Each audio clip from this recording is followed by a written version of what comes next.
Praise the Lord. കർത്താവ് വാഴ്ത്തപ്പെടട്ടെ. ഈ നല്ല സമയത്ത് ഓർത്ത് ദൈവത്തെ സ്തുതിക്കുന്നു.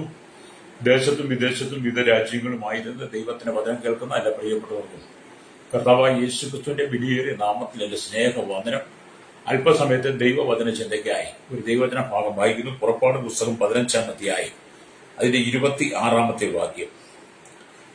നിന്റെ ദൈവമായ യഹോവയുടെ വാക്ക് നീ ശ്രദ്ധയോടെ കേട്ട് അവന് പ്രസാദമുള്ളത് ചെയ്യുകയും അവന്റെ കൽപ്പനകളെ അനുസരിച്ച് അവന്റെ സകല വിധികളും പ്രമാണിക്കുകയും ചെയ്താൽ ഞാൻ മിസ്രയീമ്യർക്ക് വരുത്തിയ വ്യാധികളിൽ ഒന്നും നിനക്ക് വരുത്തുകയില്ല.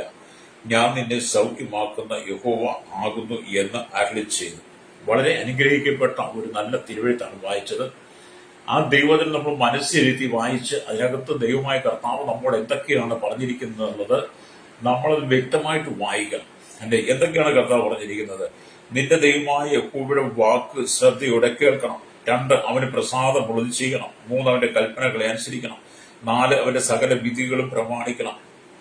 അങ്ങനെ ചെയ്താൽ മിസ്രയീമ്യർക്ക് വരുത്തിയ ഒരു വ്യാധി വരാതെ കർത്താവ് നമ്മെ സൗഖ്യമാക്കുമെന്നൊരു വലിയ വാക്തത്വമാണ് ആമേൻ പ്രഭാതത്തിൽ പരിശുദ്ധാത്മാവ് നിങ്ങളോട് സംസാരിക്കുന്നത്. ഹല്ലേലൂയ. ദൈവത്തിന്റെ വചനം ജീവനാണ്, ചൈതന്യമുള്ളതാണ്. ഏത് പ്രതിസന്ധികളെയും മറികടക്കുവാൻ കഴിയുന്ന ഒരേ ഒരു മാർഗം ദൈവത്തിന്റെ വചനമാണ്. എന്റെ ഏരിയ. അപ്പം ജീവിതത്തിനകത്ത് മനുഷ്യർക്ക് ഒരുപാട് മാനസികമായ പ്രശ്നങ്ങൾ, പ്രതിസന്ധികളൊക്കെ ഉള്ളതുകൊണ്ട് ഈ വചനഭാഗത്ത് പറഞ്ഞിരിക്കുന്ന എല്ലാ കാര്യങ്ങളും നമ്മൾ അനുസരിക്കണം. ഞാൻ ഒരു ഉദാഹരണം നിങ്ങളോട് പറയാം. എന്റെ ഒരു സ്നേഹിതൻ, ഞങ്ങൾ ചെറുപ്പകാലത്തിൽ എന്റെ നാട്ടിലുള്ള അദ്ദേഹം ഒരു ജീപ്പ് ഡ്രൈവിംഗ് പഠിക്കാൻ കയറി. അദ്ദേഹം ജീപ്പിൽ ഡ്രൈവിംഗ് പഠിക്കാൻ കയറി കഴിഞ്ഞപ്പോൾ അദ്ദേഹത്തോട് ഡ്രൈവർ പറഞ്ഞു, സ്റ്റിയറിംഗ് പിടിക്കണം, ക്ലച്ച് ആമി വീട്ടുന്ന സ്ഥാനത്ത് ചവിട്ടണം, ക്ലച്ച് ആമി ചവിട്ടി ഗിയർ മാറണം, ബ്രേക്ക് സമയത്ത് ചവിട്ടണം, ആക്സിലേറ്റർ കൊടുക്കണം, ഇടവും വലവും മുമ്പും ബിമ്പും ഒക്കെ നോക്കണം. അല്ലേ, ഇതെല്ലാം കൂടെ പറഞ്ഞാൽ അദ്ദേഹം ഇതെല്ലാം കൂടെ ചെയ്യാൻ എന്നെ കൊണ്ട് പറ്റത്തില്ല. ഒരു വണ്ടിയല്ലേ അത്, വണ്ടി ഓടിക്കുന്നത് സ്റ്റിയറിംഗ്, ക്ലച്ച്, ബ്രേക്ക്, ആക്സിലേറ്റർ, എന്റെ ഒരു പിന്നെന്താണ് ഇടവും വരവും മുമ്പും എല്ലാം വളരെ ശ്രദ്ധിച്ചോണം. ആഗ്രഹം പിടിക്കില്ല, അപകടമാണ്. അതെല്ലാം അവിടെ ചെയ്യാൻ പറ്റത്തുള്ളൂ. ഇന്നത്തെ കാലഘട്ടം ഓട്ടോമാറ്റിക് വണ്ടി ഇറങ്ങിയോണ്ട് ഈ ക്ലച്ചും ബ്രേക്കും ഒന്നും ഇല്ലാത്തത് കൊണ്ട് എന്റെ ഒരു ക്ലച്ചുണ്ട്, ബ്രേക്ക് ഉണ്ട്, അല്ല ആക്സിലേറ്റർ ഒക്കെ എന്താണെന്ന് അറിയില്ല. അങ്ങനെയൊക്കെ എന്താ പറയാ, എനിക്കറിയില്ല. അങ്ങനെയൊക്കെ പറയുന്നുണ്ട്. ആ വണ്ടിയെ കുറിച്ച് എനിക്കറിയില്ല. അങ്ങനെയൊക്കെയാണ്. അപ്പൊ ഇതെല്ലാം ചെയ്യാൻ പറ്റുന്ന സൗകര്യം എന്താ പറഞ്ഞു അല്ലേരിയ എന്ന് പറഞ്ഞാല് ദൈവത്തിന്റെ വചനം വായിച്ചു കഴിഞ്ഞപ്പോ ഇവിടെ പറയുകയാണ്, അവന്റെ വാക്ക് ശ്രദ്ധയോടെ കേൾക്കണം, അല്ലെങ്കിൽ അവന് പ്രസാദമുള്ള ചെയ്യണം, അവന്റെ കൽപ്പനകളെ അനുസരിക്കണം, അവന്റെ സകല വിധികളും പ്രമാണിക്കുകയും ചെയ്യണം. ഇതെല്ലാം കൂടെ എന്നെ കൂടെ പറ്റത്തില്ലെന്ന ഇന്നത്തെ ക്രൈസ്തവര് പറയുന്നത്. എന്റെ ഏരിയ വിശ്വാസിയോട് ചോദിച്ചു, ഇതെല്ലാം കൂടെ പാലിക്കാൻ ആരെ കൊണ്ട് പറ്റും, ഇതെല്ലാം കൂടെ ചെയ്യാൻ ആരെ കൊണ്ട് പറ്റും എന്നൊക്കെ ചോദിക്കുന്ന അനവധി ആളുകളെ ഞാൻ നേരിട്ട് സംസാരിച്ചിട്ടുണ്ട്. നിങ്ങൾക്ക് വേണേ അവരെ ഞാൻ പരിചയപ്പെടുത്തി തരാം. നിങ്ങൾ എന്നോടൊപ്പം വന്ന അവരുടെ വാക്കുകൾ നിങ്ങൾക്ക് കേൾക്കാനും കഴിയും. പ്രൈസലോ. അപ്പം വിശ്വാസം എല്ലാവർക്കും ഇല്ലെന്നേ. വിശ്വാസം എല്ലാവർക്കും ഒന്നുമില്ല. ക്രൈസ്തവർ എന്ന് പറഞ്ഞാലും വിശ്വാസം എല്ലാവർക്കും ഇല്ല. അതിനെക്കാട്ടി വിശ്വാസം മറ്റ് ജാതികൾക്കാണ്. യേശു എന്ന് പറയുമ്പോൾ എനിക്ക് തോന്നുന്ന മറ്റ് വിഭാഗത്തിൽ കെട്ടപ്പെട്ടവർക്കാണ് ഏറ്റവും കൂടുതൽ വിശ്വാസം. എന്റെ സംസാരത്തില് അല്ലെങ്കിൽ നിങ്ങൾക്ക് അങ്ങനെയൊക്കെ തോന്നുന്നുണ്ടോ ഇല്ലയോ, അല്ലെങ്കിൽ നിങ്ങളുടെ ജീവിതത്തിൽ അങ്ങനെ ബുദ്ധിമുട്ട് തോന്നുന്നുണ്ടോ എങ്കിൽ നിങ്ങളൊക്കെ ക്ഷമിക്കുക കേട്ടോ. കാരണം ഞാൻ കണ്ടതും കാണുന്നതും കേൾക്കുന്നതും ഞാൻ പറയുന്നതും ഒക്കെ എനിക്ക് പറയാതിരിക്കാൻ പറ്റത്തില്ല. ഇവിടെ മിസ്രയീമ്യർക്ക് വരുത്തിയ സകല വ്യാധികളും വരാതിരിക്കണമെങ്കിൽ ഈ ദൈവത്തിന്റെ വചനം അനുസരിക്കണം. കർത്താവിന്റെ വാക്ക് ശ്രദ്ധയോടെ കേൾക്കണം, അവരുടെ കൽപ്പനകളെ അനുസരിക്കണം, അവരുടെ വിധികളും ചട്ടങ്ങളും പ്രമാണങ്ങളും അനുസരിക്കണം. അല്ലെങ്കിൽ അശുദ്ധാത്മാക്കളും ദുരാത്മാക്കളും നിന്റെ ജീവിതത്തിൽ കടന്നുകൂടിയിട്ട് അതിന്റെ പാപത്തിലേക്ക് നയിക്കും. ഒരു മനുഷ്യൻ പാപം ചെയ്യാതെ ജീവിക്കാൻ കഴിയുമോ? ഒരു മനുഷ്യന് പാപം ചെയ്യാതെ ജീവിക്കാൻ കഴിയും? ഒരിക്കലും കഴിയില്ല. പാപം ചെയ്യാതെ ഒരു മനുഷ്യൻ ജീവിക്കാൻ പറ്റത്തില്ല. അല്ലേ ഏരിയ. പണ്ട് ഞാൻ എറണാകുളത്ത് ഒരു സഭ മീറ്റിങ്ങിന് പങ്കെടുത്ത കൂട്ടത്തിൽ അവിടെ വെച്ചൊരു ദൈവദാസൻ പ്രസംഗിച്ചു, ഞാൻ ഒരിക്കലും നുണ പറഞ്ഞിട്ടില്ലെന്ന. അതാണ് ഏറ്റവും വലിയ പാപം. നുണ പറയാത്ത ഒരു മനുഷ്യൻ ഈ ലോകത്തിലില്ല. എൻ്റെ ഏരിയ. നമ്മൾ ഈ സ്റ്റേജിലൊക്കെ കയറിയിട്ട് ജനം കേൾക്കാൻ വേണ്ടി അവരുടെ കൈയടി വാങ്ങാൻ വേണ്ടിയിട്ട് നമ്മൾ ചില പ്രാസത്തിന് ചില രീതിക്ക് മനസ്സനുസരിച്ച് പറയും, ഞാൻ ഇതുവരെ നുണ പറഞ്ഞിട്ടില്ല, ഞാൻ ഇതുവരെ ആരുടെ കുറ്റം പറഞ്ഞിട്ടില്ല എന്ന് പറയുന്നത് അവനാണ് ഏറ്റവും വലിയ കുറ്റവാളി, ഏറ്റവും വലിയ പാവി. അപ്പൊ ഒരു മനുഷ്യന് പാപം ചെയ്യാതെ ജീവിക്കാൻ പറ്റത്തില്ല. എൻ്റെ ഏരിയ. പാപം ചെയ്യുന്നത് എങ്ങനെയാണ്? നമ്മുടെ ഉള്ളിലേക്ക് ആഗ്രഹങ്ങളും മോഹങ്ങളും വർദ്ധിച്ചു വന്നിട്ട് നമ്മെ സാത്താൻ അവന്റെ കൈപ്പിടിയിലാക്കി അവന്റെ പണിപ്പുരയിൽ ആയുധമാക്കി മാറ്റി. സാത്താൻ അവന്റെ പണിപ്പുരയിൽ ഒരു ആയുധമാക്കി എന്നെ നിന്നെ മാറ്റി കഴിയുമ്പോൾ പിന്നെ അവൻ പറയുന്നത് ചെയ്യുള്ളൂ. അതുകൊണ്ട് നമ്മുടെ ഉള്ളിൽ പാപം വർദ്ധിക്കും. അല്ലേരിയ. അപ്പം മുമ്പേ ചെയ്തു പോന്നത് പോലെ തന്നെ നിങ്ങളെ പാപത്തിൽ വീഴ്ത്തുവാൻ പിശാച് ശ്രമിക്കും. അതിൽ നിങ്ങൾക്ക് രക്ഷപ്പെടുവാൻ ഒറ്റ മാർഗ്ഗമേ ഉള്ളൂ, പാപത്തെ ജയിച്ച കർത്താവ് യേശു ക്രിസ്തുവിന്റെ ക്രൂശിലേക്ക് നിങ്ങൾ മടങ്ങി വന്ന പാതാന്റെ വീണ് കിടന്നിട്ട് പറയണ, കർത്താവേ, ഞാൻ മുമ്പ് ചെയ്തു പോന്ന പാപങ്ങളൊന്നും എന്നെ കൊണ്ട് ചെയ്യിപ്പിക്കാതെ സാത്താന്റെ പണിപ്പുരയിൽ ഒരു ആയുധമാക്കി എന്നെ തീർക്കാതെ അങ്ങയുടെ കരങ്ങളിൽ ഒരു ഉപകരണമായി, അങ്ങേക്ക് കൊള്ളാവുന്ന ഒരു പാത്രമായി, അങ്ങേക്ക് കൊള്ളാവുന്ന ഒരു അമിലിയ മാനപാത്രമായി എന്നെ പണിതെടുക്കണമേ എന്ന് നിങ്ങൾ ദൈവത്തോട് പ്രാർത്ഥിക്കുന്നെങ്കിൽ നിങ്ങൾക്ക് ദൈവം ഒരു വിടുതൽ കേട്ടോ. ഹല്ലേലൂയ. അപ്പൊ നിങ്ങൾ ആ ക്രൂശിലേക്ക് ക്രിസ്തുവിനോട് നിങ്ങൾ പാപക്ഷമ ചോദിക്കണം. ഹല്ലേലൂയ. പാപക്ഷമ ചോദിക്കുക, പാപം ഏറ്റുപറയുക എന്ന് പറയുന്നത് മനുഷ്യരോടല്ല, യേശു ക്രിസ്തുവിനോട്. ഭൂമിയിൽ ഒരു മനുഷ്യർക്കും ഒരു മത നേതാവിനും പാപത്തെ ക്ഷമിക്കാൻ പറ്റത്തില്ല. അങ്ങനെ പാപം ക്ഷമിച്ചു തന്നെന്ന് ഏതെങ്കിലും പുരോഹിതം പറയുന്നുണ്ടെങ്കിൽ ആ പുരോഹിതന്റെ ഉള്ളിൽ കിടക്കുന്ന ദുരാത്മാവ്, വ്യാജാത്മാവ്. കാരണം മനുഷ്യൻ എന്നുള്ള നിലയ്ക്ക് എല്ലാവരും പാപികളാണ്. പാപികളായ മനുഷ്യന് മറ്റൊരു പാപിയുടെ പാപത്തെ ക്ഷമിക്കാൻ കഴിയില്ല. രക്തചയം അല്ലേ? ഇതിന് വിപരീതമായി പഠിപ്പിക്കുന്ന ഒരുപാട് സംഘടനകളും മതങ്ങളും ക്രൈസ്തവ വിഭാഗത്തിൽ തന്നെയുണ്ട്. അല്ലേ? അവരെല്ലാം വ്യാപരിക്കുന്ന ഭൂതാത്മാവാണ്. ഭൂതാത്മാവ് ഉള്ളത് കൊണ്ടാണ് അവർ മനുഷ്യന്റെ പാപങ്ങളെ ക്ഷമിച്ചു അവർക്ക് പാപമോചനം കൊടുക്കുന്നത്. പാപമോചനം കൊടുക്കുവാൻ കർത്താവായ യേശു ക്രിസ്തുവിന് മാത്രമേ അധികാരമുള്ളൂ. ഹല്ലേലൂയ. അതുകൊണ്ട് എന്നെ പ്രശ്നിക്കുന്ന നിങ്ങൾ ക്രിസ്തുവിനോട് ചേർന്ന് നടക്കുമ്പോൾ പാപം നിങ്ങൾ നകന്നു പോകും. ക്രിസ്തുവിനോട് ചേർന്ന് നടക്കണം. ക്രിസ്തുവിനോട് ചേർന്ന് നടന്നാൽ പാപത്തിന് നമ്മുടെ ഇടയിൽ പാപം നമ്മുടെ ഇടയിൽ വസിക്കത്തില്ല. പാപത്തിന് നമ്മുടെ ഇടയിൽ സ്ഥാനമില്ല. അതുകൊണ്ട് നിങ്ങൾ ക്രിസ്തുവിനോട് ചേർന്ന് നടക്കണം. നിങ്ങൾ ഒരിക്കലും പാപത്തിനും അഹങ്കാരത്തിനും ലോകമോഹങ്ങൾക്കും ഇടം കൊടുക്കരുത്. പാപത്തിനും അഹങ്കാരത്തിനും ലോകമോഹത്തിനും നിങ്ങൾ ഇടം കൊടുക്കരുത്. നീ നിന്നെ തന്നെ ശുദ്ധീകരിക്കണം, നിന്നെ തന്നെ ഗർഭീകരിക്കണം. ഹല്ലേലൂയ. മിസ്രൈമിൽ നിന്നും പുറപ്പെട്ടു വന്ന ജനത്തിന് ഇത്രമാത്രം ശക്തമായ കൽപ്പന യഹോവയായ ദൈവം മോശെയോട് കൈമാറുമ്പോൾ പുതിയ നിയമസഭയോട് പറയട്ടെ, ഈ കൽപ്പന എനിക്ക് നിങ്ങൾക്കും ബാധകമാണ്. നമ്മൾ ഈ ലോകത്ത് ജീവിക്കുമ്പോൾ പാപത്തിൽ വീഴുവാട്ടയാകരുത്. അല്ലെങ്കിൽ അതുകൊണ്ടാണ് ഞാൻ നിങ്ങളെ സൗഖ്യമാക്കും നമ്മൾ വായിച്ച പഠനത്തിൽ കാണുന്നത്. അപ്പൊ ഈ ഭൂരിപക്ഷം വ്യാധികൾക്ക് കാരണം എന്താണ്? മനുഷ്യൻ വിവിധ രോഗത്തിന് ഭാരപ്പെടുന്നു. ഭൂരിപക്ഷം വ്യാധികൾക്കും കാരണം അശുദ്ധാത്മാവും പിശാചുക്കളുമാണ്. അശുദ്ധാത്മാവിന്റെ വാക്ക് കേട്ട്, പിശാചിന്റെ വാക്ക് കേട്ട് അവന്റെ ഇഷ്ടജീകരണം ഇറങ്ങി പുറപ്പെടുമ്പോൾ അത് മുഖാന്തരം നമ്മുടെ ജീവിതത്തിൽ വലിയ വ്യാധികൾ നേരിടും. ഇന്ന് പകൽ വിവിധ വ്യാധികളാൽ ഭാരപ്പെടുന്ന മാതാവേ, പിതാവേ, ഇന്ന് പകൽ ഞാൻ ദൈവത്തിന്റെ ആത്മാവ് പറയുന്നു, നീ പിശാചുക്കളെ അശുദ്ധാത്മാക്കളെ വാക്ക് കേട്ട് ലോകത്തിന്റെ മോഹചിന്തയിലേക്ക് നീ വീണു പോകാതെ, അതിലേക്ക് വഴുതി വീഴാതെ നീ ക്രൂശിലേക്ക് വന്ന പാദപീഠത്തിൽ, കർത്താവിന്റെ പാദപീഠത്തിൽ ക്രൂശിന്റെ ചുറ്റി വീഴുന്ന കാര്യമല്ല കേട്ടോ. ക്രൂശിൽ മരിച്ച കർത്താവിന്റെ പാദപീഠത്തിൽ വിശ്വാസത്താൽ നീ വീണിട്ട് പറയണം, കർത്താവേ, എന്റെ പാപങ്ങളെ ക്ഷമിച്ചു നൽകണമേ, എന്റെ അകൃത്യങ്ങളെ ക്ഷമിച്ചു നൽകണമേ. ഭൂതാത്മാക്കളും അശുദ്ധാത്മാക്കളും ദുരാത്മാക്കളും ദുർഭൂത മന്ത്രവാദ ശക്തികളെല്ലാം എന്റെ പാപത്തിലേക്ക് തള്ളിയിട്ടേ തകർക്കാൻ ശ്രമിക്കുന്നു. അതിൽ എനിക്കൊരു മോചനം വേണമേ. അങ്ങയുടെ വലങ്കൈ പിടിച്ച് നടക്കുവാൻ എന്നെ അനുവദിക്കണമേ. അങ്ങന്റെ വലങ്കൈ പിടിക്കണമേ. അങ്ങന്റെ പിതാവായി അവിടുത്തെ മകളായി എനിക്ക് ജീവിക്കണമേ. അങ്ങന്റെ പിതാവ് എന്നിലും അല്ലെ എനിക്ക് അങ്ങയുടെ മകളായി അങ്ങയിലും വസിപ്പാൻ പ്രബോധിക്കണമെന്ന് നിങ്ങൾ കർത്താവിനോട് പറയണം. ഹല്ലേലൂയ. അപ്പൊ നിങ്ങൾ കർത്താവിന്റെ വാക്ക് ശ്രദ്ധയോടെ കേട്ട് അവന് പ്രസാദമുള്ളത് ചെയ്യുകയും അവന്റെ കൽപ്പനകളെ അനുസരിച്ച് അവന്റെ സകല വിധികളും പ്രമാണിക്കുകയും ചെയ്താൽ മിസ്രയീമ്യർക്ക് വരുത്തി യാതൊരു വ്യാധി നിങ്ങൾക്ക് വരികയില്ലെന്നാണ്. ഹല്ലേലൂയ. അപ്പം വ്യാധിയില്ലാതെ ജീവിക്കാൻ കഴിയുമെന്നാണ് ഈ ഭാഗത്ത് പറയുന്നത്. ഹല്ലേലൂയ. എന്നാൽ ഇന്ന് ലോകത്തിൽ 800 കോടി ജനങ്ങൾ വിവിധ വ്യാധികൾക്ക് അധീനമായി വ്യാധി പിടിച്ച ശരീരത്തിലാണ്. ഹല്ലേലൂയ. പലവിധമായ മാരകമായ രോഗങ്ങൾ മനുഷ്യനെ അലട്ടിക്കൊണ്ട് മനുഷ്യൻ പിശാചിന്റെ അടിമയായി മാറി, സാത്താന്റെ അടിമയായി മാറി, സാത്താന്റെ പണിപ്പുരയിലെ ആയുധമായി, അവന്റെ പണിപ്പുരയിലെ ഒരു ഉപകരണമായി മാറി. അതുകൊണ്ട് എല്ലാ മനുഷ്യൻ വ്യാധി അന്തരയപ്പെടുകയാണ്.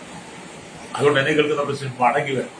ഇവിടെ കർത്താവ് ഞാൻ നിന്നെ സൗഖ്യമാക്കും നിന്റെ എല്ലാ രോഗത്തിൽ നിന്നും.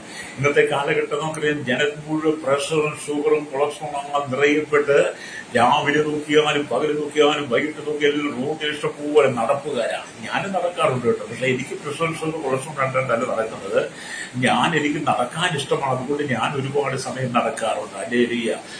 അത് ശരീരത്തിന് വ്യായാമമാണ്, അത് എക്സസൈസ് ഒക്കെയാണ് നടക്കുക എന്ന് പറയുന്നത്. കാരണം ചുമ്മാ ഇരുന്നാൽ നമ്മുടെ ശരീരം വളരെ ബലഹീനമായി മാറും. അല്ലെങ്കിൽ നമ്മുടെ ശരീരം കണ്ടുവാനും തീർത്ത് നമ്മുടെ ശരീരത്തിന്റെ അവയവങ്ങളിൽ വ്യാധികൾ കടന്നു പിടിക്കും. അതുകൊണ്ട് നമ്മൾ നടക്കുന്നത് നല്ലതാണ്. അതുകൊണ്ട് എന്നെ കേൾക്കുന്ന പ്രശ്നിക്കുക, വ്യാധി നിങ്ങൾക്ക് വരാതിരിക്കുവാനായി കരുണയുള്ള നിങ്ങൾ കരുണയുള്ളവരായിരിക്കണം. നിങ്ങളുടെ ഉള്ളിൽ വ്യാധി വരാതിരിക്കണമെങ്കിൽ നിങ്ങളുടെ ഉള്ളിൽ കരുണയുണ്ടാകണം.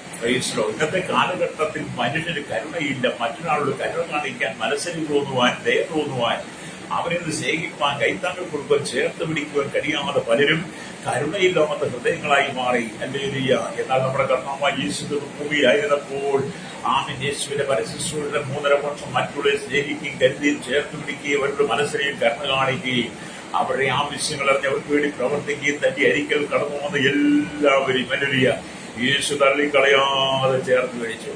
ഇതിനെ വ്യഭിചാര കുറ്റത്തിൽ പിടിച്ച സ്ത്രീയെ പോലും യേശുവിന്റെ അരികിൽ കൊണ്ടുവന്നിട്ട് പരീശന്മാരും അല്ലെങ്കിൽ ന്യായശാസ്ത്രം എന്നോട് പറഞ്ഞു, ഇവളെ വ്യഭിചാര കുറ്റത്തിൽ പിടിച്ചതാണ്, ഇവളെ കല്ലെറിഞ്ഞു കൊല്ലണം. മോശയുടെ പ്രമാണം അങ്ങനെ പറഞ്ഞിട്ടുണ്ട്. യോഗനാഥൻ 8 വായിച്ച കാണാൻ കഴിയും. അങ്ങനെ മോശയുടെ പ്രമാണം പറഞ്ഞിട്ടുണ്ട്. യേശു എന്ത് ചെയ്ത് നിലത്ത് കുടിഞ്ഞത് വെള്ളം എഴുതിക്കൊണ്ടിരുന്നു. പങ്കുവയ്ക്കുന്ന വലിയ മഹാപുരുഷാവിനെ കയ്യിൽ കരുമായി നിൽക്കുക, അവളെ എറിഞ്ഞുകൊള്ളാൻ യേശുവിന് വാക്ക് കൽപ്പിച്ചാൽ മതി.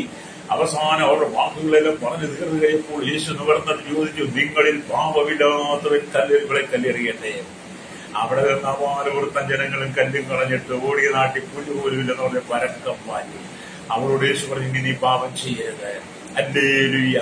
എന്നെ കേൾക്കുന്നവരുടെ സ്നേഹിത, ലോകത്തിൽ മനുഷ്യൻ പരസ്പരം കുറ്റം വിധിച്ചും അപമാനം പറഞ്ഞു മനുഷ്യൻ തമ്മിൽ അടിക്കുമ്പോൾ ഈ കാലഘട്ടത്തിൽ വേർപെട്ട കൂട്ടം എന്നോട് പെന്തക്കോസ്ത് സമൂഹത്തിൽ പോലും ദൈവദാസന്മാരും ദൈവമക്കൾ തമ്മിൽ അപമാനങ്ങളും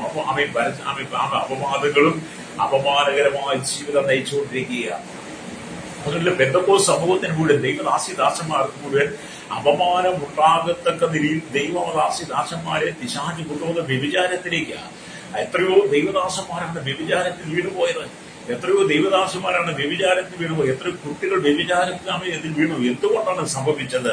അശുദ്ധാത്മാക്കളും ദൂരാത്മാക്കളും നിന്റെ ഉള്ളിലേക്ക് മോഹം കൊണ്ടെന്ന് നിന്നെ വശീകരിക്കുക. അനുദിന ജീവിതത്തിൽ ക്രിസ്തുവിനെ ലോകമാനം വരുത്തുന്ന അവരെ വീണ്ടും ക്രൂശിക്കുന്ന ദൈവസഭയ്ക്കകത്ത് ദൈവമക്കൾ പാപത്തിൽ വീണുകൊണ്ടിരിക്കുമ്പോൾ ഇന്ന് പകൽ എന്നെ കേൾക്കുന്ന മാതാവേ പിതാവേ, നീ ദൈവനാമത്തിന് അപമാനം വരുത്താതെ ഭൂമി സുഭിക്ഷേഷം നീ കളങ്കം ചാർത്താതെ ലോകത്തിൽ നീ ജീവിക്കുന്നതിന്റെ ശരീരത്തിന്റെ ജഡത്തിന്റെ പഞ്ചേന്ദ്രിയങ്ങളെ നീ ജയിക്കണം.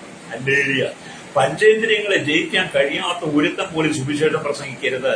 എന്നെ കേൾക്കുന്ന വിവിധ ഡിനോമിനേഷനുകൾക്കകത്ത് നിന്ന് പ്രവർത്തിക്കുന്ന പെന്തക്കോസ്തിന്റെ വിവിധ ഇതര സമൂഹത്തിൽ നിന്ന് പ്രവർത്തിക്കുന്ന ദൈവത്തിന്റെ ദാസിദാസന്മാരെ യുവതിയുവാക്കന്മാരോട് പറയട്ടെ, നിന്റെ പഞ്ചേന്ദ്രിയങ്ങളെ നിനക്ക് ജയിക്കാൻ കഴിയുന്നില്ലെങ്കിൽ നീ സുവിശേഷ പ്രവർത്തനം ചെയ്യരുത്. അല്ലെങ്കിൽ പഞ്ചേന്ദ്രിയങ്ങളെ നീ ജയിച്ചില്ലെങ്കിൽ നീ പാപം ചെയ്യും. പഞ്ചേന്ദ്രിയങ്ങളെ ജയിക്കാൻ കഴിയാത്തത്, അതിനെ നിനക്ക് കീഴടക്കാൻ കഴിയാത്തതുകൊണ്ട് നിന്റെ ഉള്ളിൽ കടന്നു വരുന്ന മോഹങ്ങളെ, ആഗ്രഹങ്ങളെ, ഇച്ഛകളെ നിനക്ക് കീഴ്പ്പെടുത്താൻ കഴിയാത്തത് കൊണ്ടാണ് നീ പരസംഗത്തിലേക്ക് വ്യഭിചാരത്തിലേക്ക് നീ പോകുന്നത്. അതുമുഖാന്തരം സമൂഹത്തിൽ സുവിശേഷം തകർക്കപ്പെടുക, ക്രിസ്തുവിന്റെ നാമം ദുഷിക്കപ്പെടുക, അവന് നിങ്ങൾ അപവാദം വരുത്തി വെക്കുക. അതുകൊണ്ട് ഇന്ന് പകൽ ഈ ദൈവത്തിന് വരം കേൾക്കുന്ന ശ്രോതാവേദി മാനസാന്തരപ്പെടണം. പെന്തക്കോസ്തുകാരൻ ഒന്നടങ്കം മാനസാന്തരപ്പെടണം. ശരി, എന്നെ കൂടെ കൂട്ടിയാ പറഞ്ഞത് കേട്ടോ. പെന്തക്കോസ്തുകാരൻ ഒന്നടങ്കം മാനസാന്തരപ്പെടണം. പിന്നെ നമുക്ക് മറ്റുള്ളവരെ മാനസാന്തരപ്പെടുത്താം. ഹല്ലേലൂയ. നമ്മൾ മാനസാന്തരപ്പെടാതെ മറ്റുള്ളവരെ മാനസാന്തരപ്പെടുത്താൻ ചെന്നാൽ അവർ നമ്മളോട് ചോദിക്കരുത്, നിങ്ങളുടെ ആൾ ഇന്നലെ ചെയ്തത് എന്താ? ഞങ്ങൾ TV കണ്ടല്ലോ, ഞങ്ങൾ മൊബൈലിൽ കണ്ടല്ലോ, യൂട്യൂബിൽ കണ്ടല്ലോ. നമുക്ക് മൂക്കത്ത് കൈവച്ച് പോവുകയല്ലേ. ഹല്ലേലൂയ. മാനസാന്തരപ്പെടാൻ ജഡത്തിന്റെ പ്രവൃത്തികളെ നീക്കി കളയണം. ഹല്ലേലൂയ. എല്ലാത്തിലേഖന 5:18 വായിക്കും. കാരണം ജഡത്തിന്റെ പ്രവൃത്തികളോ ദുർനടപ്പ് തൊട്ടിങ്ങോട്ട് 15 കാര്യങ്ങളിൽ നിന്റെ ജഡത്തിൽ നിന്ന് നീക്കും മരിപ്പിക്കണം. എന്നിട്ട് ആത്മാവിലേക്ക് വരണം. ആത്മാവിന്റെ പ്രവർത്തികൾ. ഹല്ലേലൂയ. ഇവിടെ നിങ്ങൾ എന്താണ്? നിങ്ങൾ കരുണയുള്ളവരായിരിക്കണം. നമുക്ക് ലോകമോഹങ്ങളല്ല വേണ്ടിയത്, നമുക്ക് കരുണയാണ് വേണ്ടിയത്. യേശു നമ്മളെ കരുണ കാണിച്ച് നമ്മളോട് കരുണ കാണിക്കണം. എന്നുള്ള കരുണയുള്ള നിങ്ങൾ കരുണ കാണിക്കുന്ന പറഞ്ഞാൽ എന്താ? 41-ാം സംഖ്യത്തിന്റെ 1-2 വാക്യം വായിക്കുമ്പോൾ കാണുന്നുണ്ട്. 1, 2, 3 വാക്യങ്ങൾ വായിക്കും. ഇങ്ങനെ എഴുതിയിരിക്കുന്നു, എളിവനെ ആദരിക്കുന്നവൻ സാധിക്കുവാൻ അനർത്ഥ ദിവസത്തിൽ യഹോവ അവനെ വിടിവിക്കും. യഹോവ അവനെ കാത്ത് ജീവനോടെ പാലിക്കും. അവൻ ഭൂമിയിൽ ഭാഗ്യവാനായിരിക്കും. അവന്റെ ശത്രുക്കൾ ഇഷ്ടത്തിന് നീ അവനെ ഏൽപ്പിക്കുകയില്ല. യഹോവ അവനെ രോഗശൈലിയിൽ താങ്ങും. ദീനത്തിൽ നീ അവന്റെ കിടക്ക എല്ലാം മാറ്റി വിരിക്കും. ഈ ദൈവം അതൊരു പ്രവചനമാണ്. ഹല്ലേലൂയ. അപ്പൊ നമ്മൾ ഈ സങ്കീർത്തന പുസ്തകം 41-ാം അധ്യായത്തിന്റെ 1, 2, 3 വാക്യങ്ങൾ എതിർക്കുന്ന സഹോദര സഹോദരി നിന്നോടൊരു പ്രവചനമാണ്. ദൈവത്തിന്റെ ആത്മാവ് ഒരു പ്രവചനം ഇതിനോട് പറയുകയാണ്. ഹല്ലേലൂയ. ഈ എളിയവനെ നീ ആദരിക്കണം. ആ എളിയവനെ നീ ആദരിക്കുമ്പോൾ നീ ഭാഗ്യവാനാണ്. അനർത്ഥ ദിവസം നിനക്കുണ്ടാകുമ്പോൾ യഹോവ നിന്നെ വിടിവിക്കുമെന്ന്. രണ്ടാമത്തെ കാര്യത്തിൽ യഹോവ അവനെ കാത്ത് ജീവനോടെ പാലിക്കും. അവൻ ഭൂമിയിൽ ഭാഗ്യവാനായിരിക്കും. മൂന്നാമത്, ശത്രുക്കൾ ഇഷ്ടത്ത് നിന്നെ അവൻ ഏൽപ്പിച്ചു കൊടുക്കത്തില്ല. നാലാമത്, രോഗശീൽ അവൻ നിന്നെ താങ്ങും. ദീനത്തിന്റെ കിടക്ക മാറ്റിയിരിക്കും. ഇതൊക്കെ സത്യവചനമാണ് കേട്ടോ, സത്യവചനമാണ്, യഥാർത്ഥ വചനമാണ്. വചനത്തിലൊരിക്കലും മാറ്റാനില്ല സ്വാഭാവിക ഹല്ലേലൂയ. എന്നാൽ മാറുന്നത് നമ്മളാണ്. ഹല്ലേലൂയ. ഈ മാറുന്ന ലോകത്തിൽ, മാറിക്കൊണ്ടിരിക്കുന്ന ലോകത്തിൽ നാം ഉടുതുണി മാറി മാറി ഉടുക്കുന്നത് പോലെ നമ്മുടെ സ്വഭാവം മാറി മാറി പോകരുത്. ഒരിക്കലും കർത്താവോട് തീരുമാനമെടുത്ത് രക്ഷിക്കപ്പെട്ട് ജ്ഞാനപ്പെട്ട് ദൈവസഭയിൽ അഭിഷേകത്തോടെ കർത്താവിന്റെ സാക്ഷിമായി ലോകത്തിലൂടെ നമ്മെ പ്രസിദ്ധപ്പെട്ട് നിൽക്കുമ്പോൾ നിന്റെ സ്വഭാവം മാറി മാറി പോകരുത്. ഉടുതുണി മാറുന്ന പോലെ നിന്റെ സ്വഭാവം മാറരുത്, ജഡത്തിന്റെ സ്വഭാവം മാറരുതെന്ന് ഒരിക്കലെടുത്ത തീരുമാനത്തിൽ ഉറച്ചു നിൽക്കണം. ആ തീരുമാനമായിരിക്കും ഇതിനെ നടത്തേണ്ടത്. നമുക്കറിയാം 2023, 24, 25 കാലഘട്ടത്തിൽ എത്രയോ ബന്ധപ്പെട്ട ദൈവദാസിദാസന്മാർ തലമുറകൾ പാപത്തിൽ വീടുപോയി. മദ്യത്തിനും മയക്കുമരുന്നിനും പാനശാലകൾക്കും അടിമകളായി ജീവിക്കുന്നുണ്ട്. അനവധി അല്ലെറിയ ദൈവദാസന്മാർ പാപത്തിന് ഈ മിലിറ്ററി ജോലിയുള്ള വിശ്വാസികളുണ്ട്. മിലിറ്ററി ജോലിയുള്ള അച്ചായന്മാരുടെ മക്കളൊക്കെ ഈ മിലിറ്ററി ജോലിയുള്ളവരുണ്ട്. അപ്പൊ മക്കള് മിലിറ്ററി ചെയ്യുമ്പോൾ അവര് നല്ല അവിടെ കോട്ട കൊണ്ടുവരും. എന്നെ കേൾക്കുന്ന സഹോദരൻ, നിന്റെ മകൻ മിലിറ്ററിയിൽ ജോലി ചെയ്യുന്നവനാണെങ്കിൽ അവൻ മിലിറ്ററിയിൽ നിന്ന് ലീവിന് നാട്ടിലേക്ക് വരുമ്പോൾ നീ പറയണം, അല്ലെങ്കിൽ മോനെ നീ വീട്ടിലേക്ക് വരുമ്പോൾ മിലിറ്ററി കോട്ടയൊന്നും കൊണ്ടുവരുന്നത്. അവൻ പറയുന്നത് അച്ഛാ ഇത് നാട്ടിൽ കൊണ്ട് നമുക്ക് അടുത്തുള്ള വീട്ടുകാർക്ക് കൊടുത്താൽ നമുക്ക് മേടിക്കുന്ന ഇരട്ടി പൈസ കിട്ടും. അതെ, അത് തന്നെ പാപമാണ്. നിന്റെ മകളോട് പറഞ്ഞ മോനെ നിന്റെ കോട്ട നീ മേടിക്കണ്ട, അത് നീ സ്റ്റോറിലേക്ക് തിരിച്ചു കൊടുത്തിട്ട് അതിന്റെ പൈസ വാങ്ങിയാൽ മതി, അവര് തരുന്ന മതി, നമുക്ക് ഇരട്ടി ലാഭം വേണ്ട, വ്യാഗ്രഹം വേണ്ട. പലരും എന്നോട് അച്ഛൻ പറഞ്ഞ കാര്യമാണ്. അതുകൊണ്ട് നമ്മളെന്ത് ചെയ്യണം? നമ്മളെ തന്നെ ശുദ്ധീകരിക്കണം. ശുദ്ധീകരിക്കുക എന്ന് പറഞ്ഞാൽ പെന്തക്കോസ്തുകാരുടെ ഉള്ളിൽ ക്രിസ്തു ഉരുവാകോളം നമ്മൾ പ്രാർത്ഥിക്കണം. ഹല്ലേലൂയ. കുന്നും മലയും കയറി ഇറങ്ങി കാടും വീടും താണ്ടി ചെരുപ്പ് നേരിഞ്ഞ് വസ്ത്രമില്ലാതെ, വെള്ളം കുടിക്കാൻ ഭക്ഷണമില്ലാതെ, വണ്ടിക്കൂലിക്ക് പൈസയില്ലാതെ, മക്കൾക്ക് നല്ല പ്രസ്ഥാനം പോലെ നല്ലൊരു ഫാമിൽ ആഹാരം പിടിച്ചു കൊടുക്കാൻ കഴിയാതെ, അവരെ നന്നായി പഠിപ്പിക്കാൻ കഴിയുന്ന അവർക്ക് 10 രൂപ കൈക്കാശ് കൊടുക്കാൻ ഇല്ലാതെ ഭാരപ്പെടുന്ന അനവധി ദൈവദാസന്മാർക്ക് കയറിക്കിടക്കുന്ന ഒരു ഭവനമില്ലാതെ വർഷങ്ങളായിട്ട് വാടക കിട്ടിൽ കിടക്കുന്ന അനവധി ദൈവദാസന്മാർ കണ്ണീരോടെ സുവിശേഷ പ്രവർത്തനം ചെയ്ത് ആത്മാക്കളെ നേടുമ്പോൾ, ആത്മാക്കളെ നേടി ദൈവസഭയ്ക്കകത്ത് കൊണ്ടിരുമ്പോൾ അവരുടെ നന്മ വാങ്ങി കുറച്ചു മതിച്ച് ജീവിക്കുന്ന ഒരു കൂട്ടം ആളുകൾ ദൈവസഭയ്ക്കകത്തുണ്ട്. അതിന്റെ പണിയെടുത്തവൻ പുറത്തും പണിയെടുക്കാതിരുന്നവൻ വലിയ കാര്യം കാണുക, കൈവനെയാണ് മീനെ പിടിക്കുക. അങ്ങനെയുള്ളൊരു അത് മാനസാന്തരമുണ്ടല്ലോ. അപ്പൊ ദൈവത്തിന്റെ വചനത്താണ് പറയുന്നത്, മിസ്രയീമിൽ വരുത്തിയ വ്യാധികളും നിനക്ക് വരുത്താതിരിക്കണമെങ്കിൽ നീ അവന്റെ വാക്ക് ശ്രദ്ധയോടെ കേൾക്കണം. അല്ലെങ്കിൽ അവന്റെ വാക്ക് ശ്രദ്ധ, അവന്റെ പ്രസാദങ്ങളും ചെയ്യണം, അവന്റെ കൽപ്പനകളെ അനുസരിക്കണം, അവന്റെ വിധികളും പ്രമാണിക്കണം. അങ്ങനെ ചെയ്തെങ്കിൽ മാത്രമേ മിസ്രയീമിലേക്ക് വരുത്തിയ വ്യാധികൾ വരാതെ നിന്റെ കുടുംബത്തെ ദൈവം സൂക്ഷിക്കത്തുള്ളൂ. ഹല്ലേലൂയ. അപ്പൊ യേശു രോഗികളെ സൗഖ്യമാക്കി, യേശു രോഗികളെ സൗഖ്യമാക്കി നമ്മൾ രോഗത്തിന് അടിമയായി മാറുന്നു. യേശു രോഗികളെ സൗഖ്യമാക്കി. യേശുക്രിസ്തുവിന്റെ കാലഘട്ടത്തിൽ എത്രയോ ലക്ഷക്കണക്കിന് വിവിധ നിറത്തിലും ഭാവത്തിലും രൂപത്തിലും ഉള്ള രോഗികളെ യേശു സൗഖ്യമാക്കി. തന്റെ അടികൾ കടന്നു വന്നവരാരും നിരാശപ്പെട്ടു പോയതില്ല. യേശു രോഗികളെ സൗഖ്യമാക്കുക അത്ര ചെല്ലരുത്, അവൻ മരിച്ചവരെ എഴുന്നേൽപ്പിച്ചു. മാത്രമല്ല മുടന്തന് അവൻ നടക്കുവാൻ കഴിഞ്ഞു, കുരുടന് കാണിച്ചു കൊടുത്ത് ചെകിടൻ കേട്ടു. ഊമനും ബന്ധിതമായിരുന്നു എല്ലാം സൗഖ്യം പ്രാപിച്ചു. രക്തസ്രാവക്കാരി സ്ത്രീ സൗഖ്യം പ്രാപിച്ചു. അങ്ങനെ എന്തെല്ലാം അത്ഭുതങ്ങൾ. അവൻ കാറ്റിനെയും കടലിനെയും ശാസിച്ച് അതെല്ലാം അനങ്ങാതിരിക്കുന്നു. ഹല്ലേലൂയ. എന്റെ കേൾക്കുന്ന ഇവരെ അധികാരം ദൈവം നമുക്ക് തന്നിട്ടുണ്ട്. അധികാരത്തിനകത്ത് നമ്മൾ നിൽക്കണമെങ്കിൽ നമ്മുടെ അധികാരം ദുർവിനിയോഗം ചെയ്യരുത്. ഇന്നത്തെ കാലഘട്ടത്തിൽ പറയട്ടെ, വീണ്ടെടുക്കപ്പെട്ട ദൈവമക്കളെ നിങ്ങളുടെ അധികാരം ദുർവിനിയോഗം ചെയ്യരുത്. ലോകം മുഴുവൻ പാപത്തിൽ വീണുകൊണ്ട് സകല മതങ്ങളിലും പാപം വിരുങ്ങുമ്പോൾ എല്ലാ മത നേതാക്കന്മാരും പാപത്തിന് അധീനമായ ശരീരത്തിൽ വസിക്കുക. സകല രാഷ്ട്രീയക്കാരും പാപികളാണ്, സകല മത നേതാക്കന്മാരും പാപികളാണ്, സകല ജനങ്ങളും പാപികളാണ്. നീതിമാൻ ആരുമില്ല, ഒരുത്തൻ പോലുമില്ല. ദൈവത്തെ അന്വേഷിക്കുന്നവരില്ല, ഗ്രഹിക്കുന്നവരില്ല. സ്തോത്രം. എല്ലാവരും പാപം ചെയ്ത് ദൈവതേജസ് നഷ്ടപ്പെട്ടു. അവരെല്ലാവരും ആദാമിന്റെ സന്തതികളായിരുന്നു. ഇന്നും പലരും രക്ഷിക്കപ്പെട്ട് സ്ഥാനപ്പെട്ട സഭയിലുണ്ടെങ്കിലും ലോകം മുഴുവനുള്ള വേർപെട്ട ദൈവമക്കളടക്കം എല്ലാ ക്രൈസ്തവന്മാരും മറ്റുള്ള വിഭാഗങ്ങളും എല്ലാം ആദാമിന്റെ അവരുടെ സന്തതികളാണ്. പാപത്തിന് പരിഹാരം വരുത്താത്തവരാണ്. ഏക മനുഷ്യനായിരിക്കുന്ന ആദാം മുഖാന്തരം പാപമുഖാന്തരം ലോകത്തിൽ മരണം പെരുകി. അതുകൊണ്ട് ഒടുക്കത്തെ ആദാമായിരിക്കുന്ന യേശുക്രിസ്തു പാപത്തിന് പരിഹാരം വരുത്തി. അതുകൊണ്ട് നിങ്ങൾ ഒടുക്കത്തെ ആദാമായിരിക്കുന്ന യേശുക്രിസ്തുവിലൂടെ ആദി മനുഷ്യൻ ആദമിൽ സംഭവിച്ച പാപത്തിന് പരിഹാരം വരുത്തണം. അല്ലെങ്കിൽ പാപത്തിന്റെ ശരീരത്തിൽ പാടരുത്, പാപത്തിന്റെ ശരീരത്തിൽ കുടികൊള്ളരുത്, പാപത്തിന് അധീനമായ ശരീരം വിട്ട് നീ മടങ്ങി വരണം. അല്ലേ, ഞാനിത് ശബ്ദം ഉയർത്തി സംസാരിക്കും. എന്തുകൊണ്ടെന്ന് അറിയാമോ? ഇവിടെ ഭയങ്കര മഴ നടക്കും.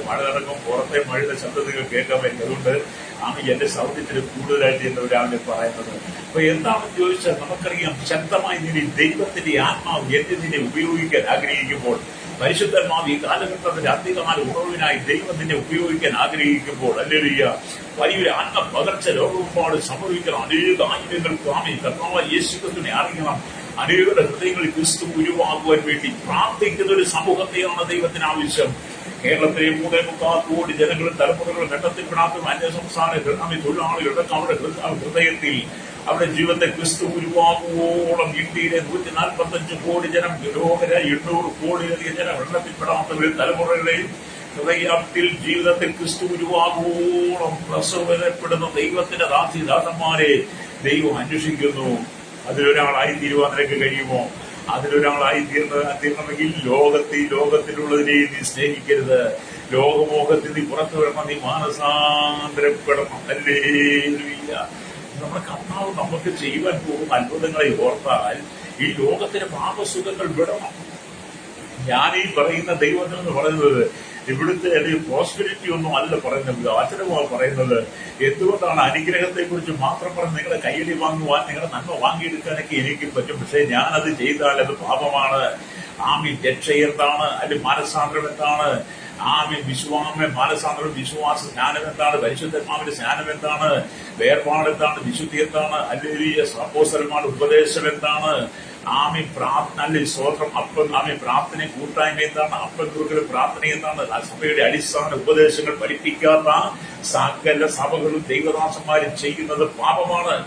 സഭയുടെ അടിസ്ഥാന ഉപദേശങ്ങൾ പഠിപ്പിക്കാത്ത ശുശ്രൂഷകളെല്ലാം ഇവിടുത്തെ പ്രോസ്പെരിറ്റി സംസാരിക്കുന്ന ദൈവദാസനും പാപത്തെ കുറിച്ച് പ്രസംഗിക്കുന്നു. പലരും അനുഗ്രഹത്തിന് വേണ്ടി മാത്രം ഓടിയെത്തുന്നവരാണ്. അവർക്ക് മാനസാന്തരമില്ല. അല്ലെങ്കിൽ പരിശുദ്ധാത്മാ ശാനം വേർപാടോ വിശുദ്ധിയോ അപ്പോസ്തലന്മാരുടെ ഉപദേശങ്ങളെ കുറിച്ച് അവർക്ക് അറിയില്ല. അതുകൊണ്ട് എന്നെ കേൾക്കുന്ന മാതാപിതാവേ, നമ്മളൊന്ന് മാനസാന്തരപ്പെടണം. ലോകമെമ്പാടുള്ള 800 കോടി ജനത്തോട് പറയട്ടെ, നീ ഏത് ജാതിയിൽപ്പെട്ടവനായാലും, ഏത് മതത്തിൽപ്പെട്ടവനായിരുന്നാലും, ഏത് കുലത്തിൽ പാരമ്പര്യത്തിൽപ്പെട്ടവനായിരുന്നാലും, നീ അങ്ങ് ഉന്നതകുല കുടുംബത്തിൽ ജനിച്ചു വളർത്തപ്പെടും, നീ അങ്ങ് രാജാക്കന്മാരുടെ കുടുംബത്തിൽ ജനിച്ച് രാജകീയ പദവി നിനക്കുണ്ടെങ്കിലും, രാജകിരീടം നിന്റെ തലയിൽ ചെങ്കോൽ ഉണ്ടെങ്കിൽ, നിന്റെ കൈ ചെങ്കോൽ ഉണ്ടെങ്കിലും, നീ രാജാവിരിക്കുന്ന സിംഹാസനത്തിലെ ഇരിക്കുന്നെങ്കിൽ നീ മാനസാന്തരപ്പെടണം. ലോകരാജ്യ രാഷ്ട്ര തലവന്മാരോട് പറയട്ടെ, രാജാക്കന്മാരോട് പറയട്ടെ, നേതാക്കന്മാരോട് പറയട്ടെ, സകല ജനവും നിനക്ക് കിരീടം ചെക്കോലും രാജകീയ ഇരിപ്പിടം ഉണ്ടെങ്കിൽ നീ മാനസാന്തരപ്പെട്ടില്ലെങ്കിൽ നീ നിത്യമായ നരകത്തിലേക്ക് പോകും. അല്ലെങ്കിൽ എല്ലാ മത നേതാക്കന്മാരോട് പറയട്ടെ, ഭക്തിയുടെ വേഷം ധരിച്ച്, വിശുദ്ധ വസ്ത്രം ധരിച്ച്, വേഷഭൂഷാദികളെ പ്രച്ഛന്ന വേഷധാരികളുമായി മനുഷ്യനുള്ളിൽ കപട വിശ്വാസം അവതരിപ്പിച്ചാൽ, കപട വിശ്വാസത്തിൽ നിന്നാൽ വിശ്വാസം എന്നവർ അഭിനയമാക്കി കലയാക്കി മാറ്റിയാൽ നീയും ദൈവത്തിന്റെ ന്യായാസനത്തിന് മുമ്പാകെ നിൽക്കേണ്ടി വരും. 2 കൊരിന്ത്യർ ലേഖനം 5-ാം അധ്യായം 10-ാം വാക്യത്തിൽ പൗലോസ് പറയുന്ന വാക്യമുണ്ട്, അവനവൻ ശരീരത്തിലിരിക്കുമ്പോൾ ചെയ്തത് നല്ലതാകിലും തീയതാകിലും തക്ക പ്രതിഫലം പ്രാപിക്കുന്ന ഓരോരുത്തരും ദൈവത്തിന്റെ ന്യായാസനത്തിന് മുമ്പാകെ നിൽക്കേണ്ടി വരും. എന്നെ കേൾക്കുന്നവരെ സ്നേഹിത, കർത്താവിന്റെ ന്യായാസനത്തിന് മുമ്പാകെ നിൽക്കാതെ ഒരുവനും സ്വർഗരാജ്യത്തിൽ ചെല്ലാൻ പറ്റത്തില്ല. ഹല്ലേലൂയ. അതുകൊണ്ട് നമ്മൾ നമ്മുടെ ജീവിതത്തെ വളരെ ഭയപ്പെടണം. ഞാൻ ആരെയും ഭയപ്പെടുത്തുകയോ ഭീഷണിപ്പെടുത്തുകയോ ഒന്നും അല്ല ചെയ്യുന്നത്. നിങ്ങളെല്ലാം സ്വർഗത്തെ കാണണം എന്നുള്ള എന്റെ ആഗ്രഹമാണ്. കാരണം ഞാൻ ഒരുപാട് ആളുകൾക്ക് വേണ്ടി പ്രാർത്ഥിക്കും. ഞാൻ ഒരിക്കലും ഒരു ജാതിക്ക് വേണ്ടി, ഒരു ജാതിയുടെ മതങ്ങളെ തെറ്റു പറഞ്ഞെന്ന് പ്രാർത്ഥിക്കുന്ന ആള്. ഞാൻ എല്ലാവർക്കും വേണ്ടി ഞാൻ പൊതുവായിട്ട് പ്രാർത്ഥിക്കുന്നത് നിങ്ങൾ കണ്ടിട്ടുള്ളവരെ കാണുമല്ലോ. എല്ലാവരും സ്നേഹിച്ചുകൂടെ പ്രാർത്ഥിക്കുന്നത്. എല്ലാവരും ദൈവത്തിന്റെ മക്കളാണെന്ന് ചിന്തിക്കുന്നവരെ ഞാൻ.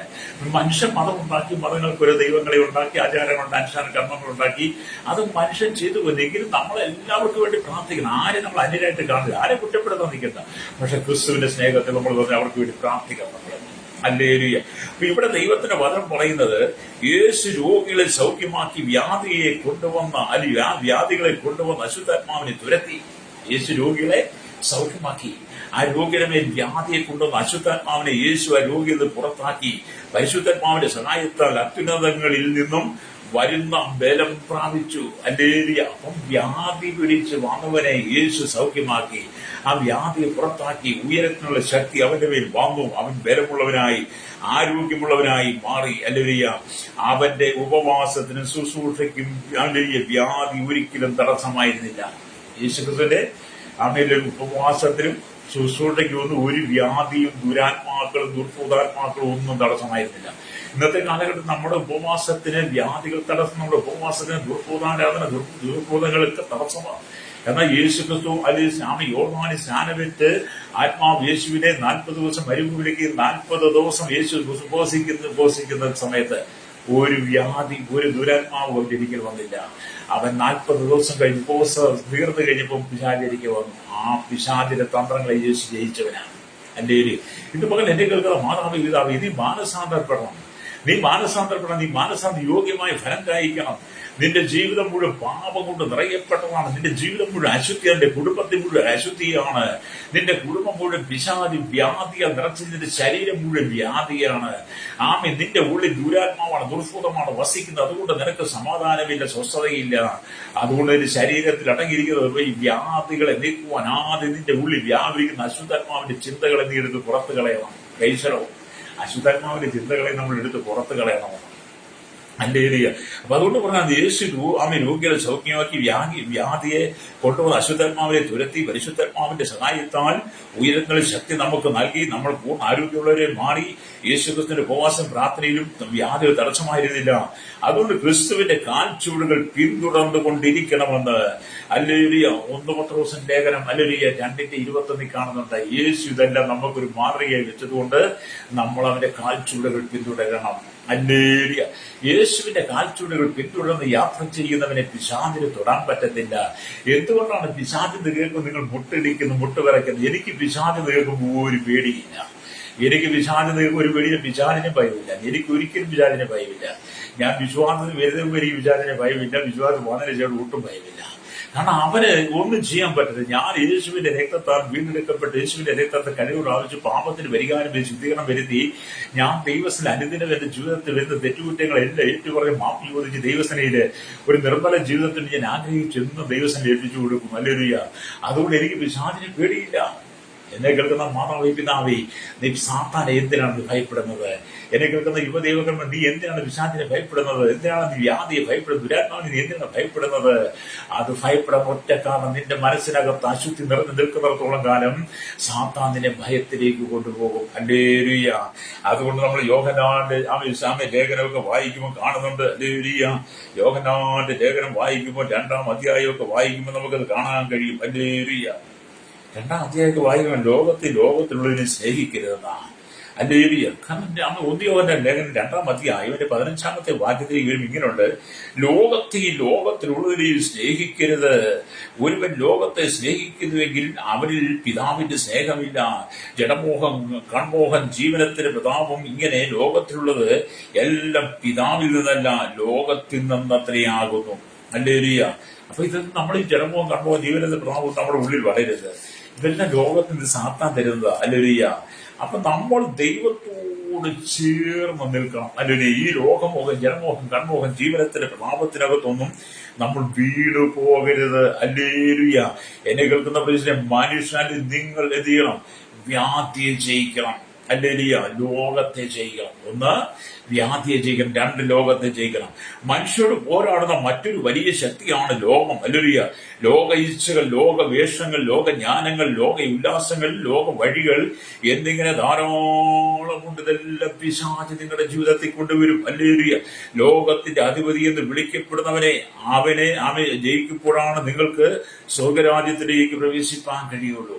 അപ്പം നമ്മളെ ഈ ജീവിതത്തിൽ തകർക്കാൻ വേണ്ടി പിശാച് എന്തൊക്കെ കൊണ്ടുവരുന്നറിയാവോ?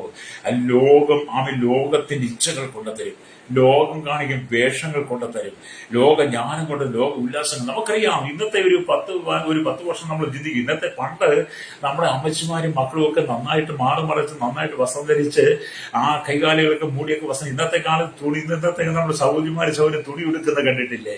അവിടെ വേഷങ്ങൾ കണ്ടില്ല. വേഷഭൂഷാദികൾ തുണി ഉണ്ടോ, ശരീരത്തിലുണ്ടോ എന്ന് തന്നെ സംശയമാണ്. അത്രമാത്രം ലോകവേഷങ്ങൾ പിശാച് മനുഷ്യന്റെ ഉള്ളിൽ കൊണ്ടുകൊടുത്ത് ദൈവസഭയ്ക്കകത്ത് കടന്നു ദൈവമക്കൾ പോലും ലോകജാതികളെ പോലെ വേഷം ധരിച്ചുകൊണ്ട് വരികയാണ്. ലോകജാതികളെ പോലെ അവരുടെ ശരീരത്തിന്റെ അവയവങ്ങളെ പ്രദർശിപ്പിക്കത്തക്ക നിലയിൽ ദൈവമക്കൾ പോലെ ദൈവസഭയ്ക്കകത്ത് ലോകവേഷങ്ങൾ ധരിച്ച് ലോക ഇച്ഛകൾക്ക് അടിമയായി മാറി ലോകജ്ഞാനം അവർ ഉള്ളിൽ കയറി ലോക ഉല്ലാസങ്ങൾക്കകത്ത് മയങ്ങി വിശുദ്ധി നഷ്ടപ്പെട്ടു പോയി. വിശുദ്ധി നഷ്ടപ്പെട്ടു പോകുമ്പോൾ നിനക്ക് എല്ലാ വ്യാധികളും വരും. അതുകൊണ്ട് പിശാച് ഇന്നത്തെ കാലം ഏറ്റവും കൂടുതൽ വേഷങ്ങളില്ല നമ്മുടെ പാപത്തിലേക്ക്. നമ്മൾ ഏത് പട്ടണത്തിൽ ചെന്നാലും എവിടെ ചെന്നാലും ഇന്ന് മനുഷ്യന്റെ വേഷഭൂഷാദികൾ കണ്ടിട്ടില്ലേ? വസ്ത്രം ഉണ്ടോ? അല്ലെങ്കിൽ എന്താണ് കാട്ടിക്കൂടുന്നത്? എന്നെ കേൾക്കുന്ന സഹോദര സഹോദരി, നിന്റെ ആദ്യം നരകം തന്നെയാണ്. പ്രത്യേകിച്ച് സഹോദരിമാർ യുവതിമാരോട് പറയട്ടെ, നിന്റെ ശരീരത്തിന്റെ നഗ്നത മറയ്ക്കുവാൻ ആവശ്യമായ വസ്ത്രം നീ മേടിച്ച് ആവശ്യമുള്ള വസ്ത്രം നിന്റെ ശരീരത്തിന്റെ നഗ്നത കാണാത്തത് നീ മറയ്ക്കാതെ നിന്റെ ശരീരത്തിന്റെ അവയവ ഭാഗങ്ങളെ നീ പ്രദർശിപ്പിച്ചുകൊണ്ട് ലോകത്തിൽ നീ നടന്ന് അതാണ് നല്ലതെന്ന് നീ ചിന്തിക്കുന്നുണ്ടെങ്കിൽ എന്നെ കേൾക്കുന്ന സഹോദരി, നിന്റെ അവസാനം നിത്യ നരക തന്നെയാണ്. എന്നെ കേൾക്കുന്ന സഹോദര, നിന്റെ ശരീരത്തിന്റെ അവയവഭാഗങ്ങളെ മറയ്ക്കാതെ മറ്റുള്ളവർ ചെയ്യുന്നത് കൊണ്ട് ലോകത്തിന്റെ വേഷം ധരിച്ചുകൊണ്ട് നിന്റെ ശരീരത്തിന്റെ അവയവഭാഗങ്ങൾ നീ പ്രദർശിപ്പിച്ച് മനുഷ്യരിൽ നീ വാസം ചെയ്യുന്നുണ്ടെങ്കിൽ നിന്റെ ഉള്ളിൽ വ്യാപരിക്കുന്ന ദുർഭൂതമാണ്. നിനക്കും ദൈവത്തിന്റെ ന്യായവിധിയുണ്ട്. അതുകൊണ്ട് നമ്മൾ ലോകവേഷങ്ങളിലേക്ക് പോകരുത്. ഹല്ലേലൂയ. നമ്മുടെ ശരീരത്തിന് മാന്യമായ വസ്ത്രം ധരിക്കണം കേട്ടോ. എന്നെ കേൾക്കുന്ന മാതാപിതാക്കൾ, ശരീരത്തിന് മാന്യമായ വസ്ത്രം ധരിക്കണം. പെന്തക്കോസ്തിലെ ദൈവമക്കളോട് പറയട്ടെ, നിന്റെ ശരീരത്തിന് മാന്യമായ വസ്ത്രം ധരിക്കണം. അല്ലെങ്കിൽ പണ്ടത്തെ കാലത്ത് സഭയിൽ വരുമ്പോൾ ഒരു സാരി കൊണ്ട് തല മൂടുക, ഇപ്പൊ അതൊന്നും ഇല്ല. പണ്ടത്തെ പിന്നെ ഷാൾ കൊണ്ട് തലയൊക്കെ മൂടി മാറുമുറച്ചൊക്കെ വരും. ഇപ്പം ഷാളൊന്നും ഇല്ല. ഇനി പോരുക. ഇനി പോകുന്നത് ലോകവേഷം ധരിച്ച് ലോകത്തിന്റെ ഇച്ഛകളിൽ വീണ് ലോകത്തിന്റെ ഉല്ലാസങ്ങൾക്കകത്ത് വീണ് വിശാചിന്റെ തകർത്ത് ലോക ജ്ഞാനത്തിന്റെ ഉള്ളിൽ തന്നു. ലോകത്തിന്റെ ജ്ഞാനം അല്ലെങ്കിൽ നമുക്ക് വേണ്ട ദൈവികമായ ജ്ഞാനമാണ്. അതുകൊണ്ട് യേശു ലോകമായി യാതൊരു ബന്ധവും പുലർത്തിയില്ല. ആകയാൽ ലോകത്തിന്റെ പ്രഭു വരുന്നു എന്നാണ് പറയുന്നത്. സാത്താനെ കുറിച്ച് യേശു പറഞ്ഞ ലോകത്തിന്റെ പ്രഭു എന്നാണ്. അല്ലെങ്കിൽ യോഹന്നാന്റെ സുവിശേഷം 14 അധ്യായം വായിച്ചാൽ അത് കാണാൻ കഴിയും. പിശാചിനെ കുറിച്ച് യേശു പറഞ്ഞ ലോകത്തിന്റെ പ്രഭു എന്നാണ്. യോഹന്നാന്റെ സുവിശേഷം 14 അധ്യായം 30 വാക്യം ഇങ്ങനെ പറയുകയാണ്, ഹല്ലേലൂയ, ഞാൻ ഇനി നിങ്ങളോട് വളരെ സംസാരിക്കില്ല. ലോകത്തിന്റെ പ്രഭു വരുന്നു, അവന് എന്നോടൊരു കാര്യവുമില്ല.